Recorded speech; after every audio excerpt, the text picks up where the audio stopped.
আসসালামু আলাইকুম, চলে আসলাম আর একটি বাইকের রিভিউ নিয়ে, যেটা হচ্ছে জিক্সার কার্বোনেটের ভার্সন। আর এই বাইকটি কিনা হয়েছে প্রায় 3 বছর হয়ে গেছে। তখন একটু দাম ছিল এটার, তখনকার দাম যদি আমি বলি 2,42,000, কাগজ সহ প্রায় 2,58,000 টাকার মতো চলে গেছে।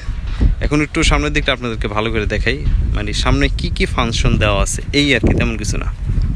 আপনাদেরকে যদি আমরা মিটারের দিকটা দেখাই, প্রথমে এখানে হচ্ছে সেট, এটা এই পর্যন্ত রান হয়েছে 15,698 কিলো, এটা হচ্ছে জেনুইন। এইখানে এটা হচ্ছে টাইমটি উল্টাপাল্টা দেওয়া আছে, ঠিকঠাক করা নাই, 5:48 বাজে। তারপরে এখানে হচ্ছে আরেকটা ট্রিপ দেওয়া আছে, আপনি মোবিল চেঞ্জ করলে কত কিলোতে চেঞ্জ করবেন এটা দেখেও চেঞ্জ করতে পারেন। আর এদিকে হচ্ছে ট্রিপ বি, এখানে হচ্ছে 1216, মানে এটা উল্টাপাল্টা। তো যাই হোক, এই হচ্ছে মিটার ফাংশন। আর এইখানে হচ্ছে গিয়ার ইন্ডিকেটার, যেখান থেকে আপনারা গিয়ারগুলো শো করে কততে গিয়ার আছে না আছে। তো এটা একটা ভালো দিক, খারাপ না। এখানে হচ্ছে ইঞ্জিন অন অফ সুইচ, আর এগুলো হচ্ছে হেডলাইটের সুইচ। এই যে এটা হেডলাইট, এটা হচ্ছে সেলফ। তারপরে এখানে হচ্ছে ইন্ডিকেটার, এটা হচ্ছে ডিপার, আপার ডিপার। আর এটা হচ্ছে চোখ, আমরা চোখ যেটা বলি, দেখা গেছে অনেক সময় বাইক স্টার্ট না নিলে এটা এইদিকে টান দেওয়ার পর স্টার্ট দেওয়া যায়, মানে একটা হাই শক্তি যোগাই আর কি। আর এই পাশে হচ্ছে হরেন। তো বাইকের সামনের দিকটা তো দেখলেন।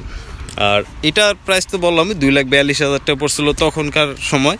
এটা হচ্ছে কার্বোনেটর ভার্সন, নন ইবিএস, ডাবল ডিস্কের বাইক, সিঙ্গেল না, সরি একটু ভুল হয়ে যায় মাঝে মাঝে। আর এটা চাক্কা, যদি সামনে চাকার দিকটা আমরা বলি, এখানে ব্যবহার করা হয়েছে 180/17, মানে 100/80/17। আর সামনের সাসপেনশনটা ভালোই চালাইছিলাম। আর হেডলাইটের কথা যদি বলি, খুবই সুন্দর লাগে হেডলাইটটা। এটা হেডলাইট বলতে মানে পুরোটা হচ্ছে এলইডি। পিছনের যদি আমরা চাকাতে আসি, পিছনের চাকা ব্যবহার করেছে 140/60/17। এখানে কিছু ডিটেলসে দেওয়া আছে, যেগুলা মানে পিছনে কত কেজি নিতে পারবেন না নিতে পারবেন। তারপরে চাকার প্রেশার অনেকটা মধ্যে থাকে, আবার অনেকটা মধ্যে থাকে না। এটার মধ্যে দেওয়া আছে চাকার সাইজ কত কী আছে না আছে, এই আর কি। এই যে চাকার প্রেশার 63P, 52P, এগুলো হয়তো প্রেশার হইতে পারে, আমি সঠিক জানি না। আর তো তেমন কিছু নাই। এখানে হচ্ছে মনোযোগ দেওয়া আছে একটা, আর যেটাকে বলে কমফোর্টেবল, ইয়ামাতে আমরা কমফোর্টেবল পাই। তবে এই ব্যাগটা কিন্তু ফ্যামিলির জন্য তেমন একটা না, এটা সবাই জানেন যাদের ফ্যামিলি বলতে যেমন স্ত্রী সন্তানে যারা অনেকে ঘোরাফেরা করেন তাদের জন্য অ্যাপাচি আছে, তারপর আছে হচ্ছে এফজেড যে বাসনগুলো আছে, তারপরে হর্নেট, একেবারে লেভেল যে সিটগুলো আছে ওগুলো হচ্ছে ফ্যামিলি। আর এইটার আমি যতটুকু জানি এই বাইকটা খুবই একটা পপুলার বাইক বাংলাদেশের মধ্যে। আর এই বাইকটা হচ্ছে 155 সিসির বাইক।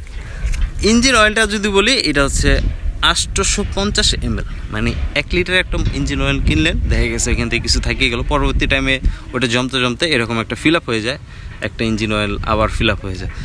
আর এটা কিন্তু কিকের ব্যবস্থা আছে, যদি ব্যাটারিতে সমস্যা পড়েন তখন এই কিকটা খুবই একটা ইম্পর্টেন্ট জিনিস। দেখা গেছে অনেক এফআই ভার্সনের মধ্যে এই কিকটা দেওয়া হয় না, তবে আমি মনে করি প্রত্যেকটা বাইকের মধ্যে এই কিকটা দিলে খুবই ভালো হয়।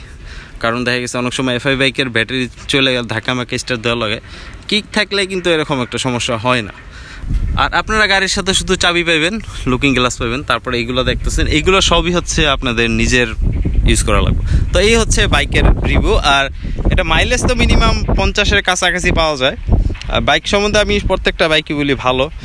এটা হচ্ছে ব্ল্যাক কালার একটা বাইক, এটার মধ্যে আরও 2-একটা কালার আছে, ওটা হচ্ছে ব্লু কালার, দেখতে সুন্দর, মানে সবুজ নীল কালার। হেডলাইটের পজিশনটাতে দেখালাম, হেডলাইটটা খুবই চমৎকার, মানে এলইডি শেপ, রাত্রের বেলা বোঝা যায়, 2 সাইডে 2 ইন্ডিকেট দেওয়া হয়েছে।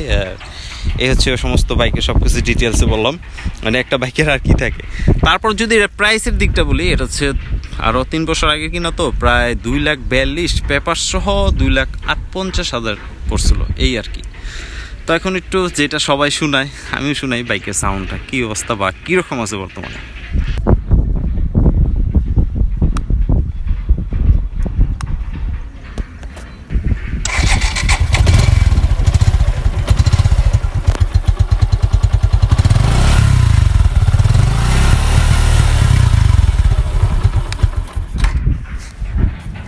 তো আপনাদের সাউন্ডটা তো শুনলেন না, এটা হচ্ছে back light, parking light, indicator আছে, নাম্বার প্লেট আমরা নাই দেখাই।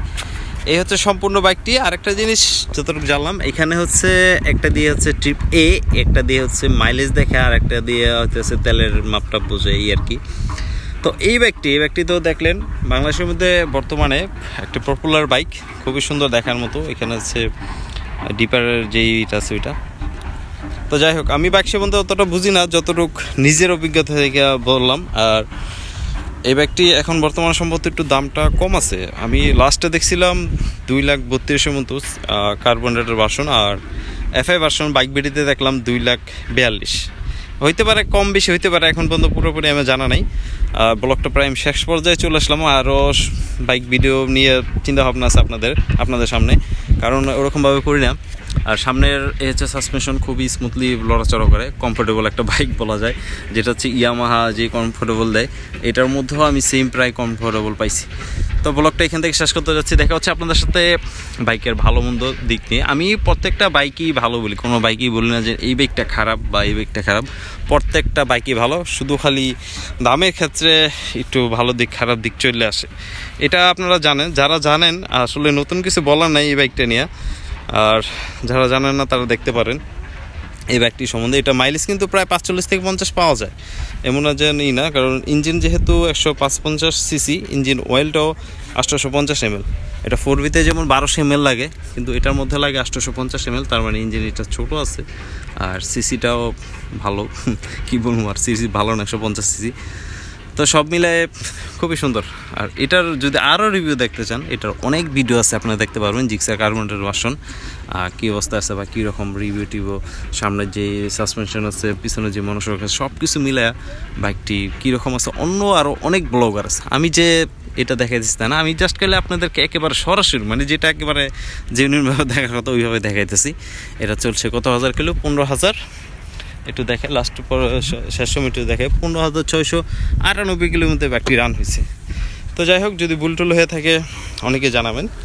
আর ইনশাল্লাহ ভালো থাকবেন, সুস্থ থাকবেন, নিরাপদ থাকবেন। আল্লাহ হাফেজ।